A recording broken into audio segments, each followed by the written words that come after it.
Let's talk about some AI-powered features that we've added to Wowza Streaming Engine that have been out there. Yeah, what we did was we did a couple integrations with this. Is we did there's a GitHub repo that's got the Oh, hold module. on. I'm going to go right to it.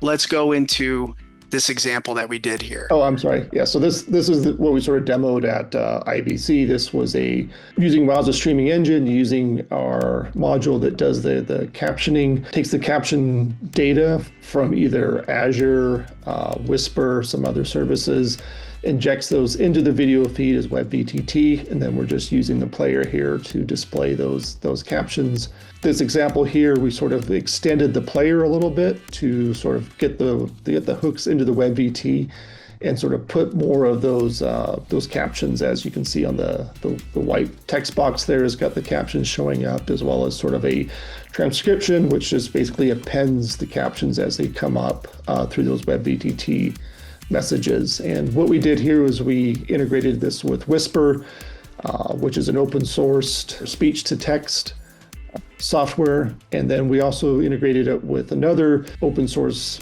tool called LibReTranslate. And that's actually doing the translation to different languages. So in real time, we're using Whisper to translate to English, and then we're using that service to translate to other languages. Our module then takes all of that together and creates the multiple WebVTT tracks so the player can do multiple language subtitles. This is being done real time with that software. You can also integrate that module with Azure. That's one of the first integrations we did with that, where if you have an account with Microsoft Azure, we'll send the audio feed to Azure, they'll do the captioning and return the data back, and then that module will inject those captions back into the stream as WebVTT tracks. So Ian, it's worth mentioning. So we've got the ability to bring in an open source model like Whisper, and I do want to talk a little bit more about that. But we also have the ability to extend this to, let's say, the third-party services for white glove service. So the example you gave about Azure and some of the other partners that we're working with, we can build Engine into those systems as well. Exactly. And then you're just kind of playing with the cost to quality kind of equation there, right? Right. The free open source does a really good job, but it does have issues on some things, complicated words, acronyms, medical terms, stuff like that. But if you pay for a service such as Azure, they will have abilities to be able to sort of inject those words so that you can actually get better captions that way. Right. And Ian, one thing that's always been interesting to me, so obviously you're one of our lead architects, you've built Streaming Engine, but the example here is that you built on top of Engine. So you really developed this caption handler here as if you were a third-party developer.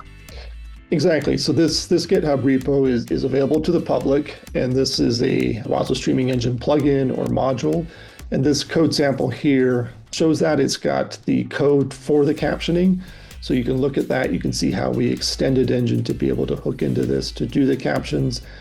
This provides the build scripts with Gradle to be able to build that jar. So you can check out this repo, build the jar file, and then it includes Docker Compose, which sort of been a passion project of my own here with Docker containers. It's an easy way to sort of run Engine within this Docker container.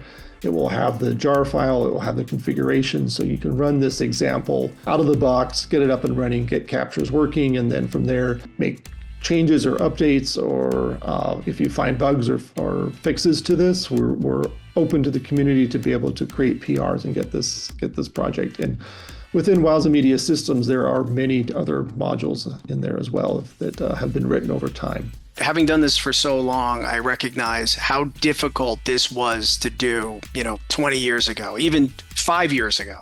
And now that we have the ability to bring these models directly into the streaming workflow and actually produce these results it's remarkable. And we should also mention that the caption, we do have a blog on this, right? So generating and delivering captions with Wowza Streaming Engine, which explains a little bit more about how this process works.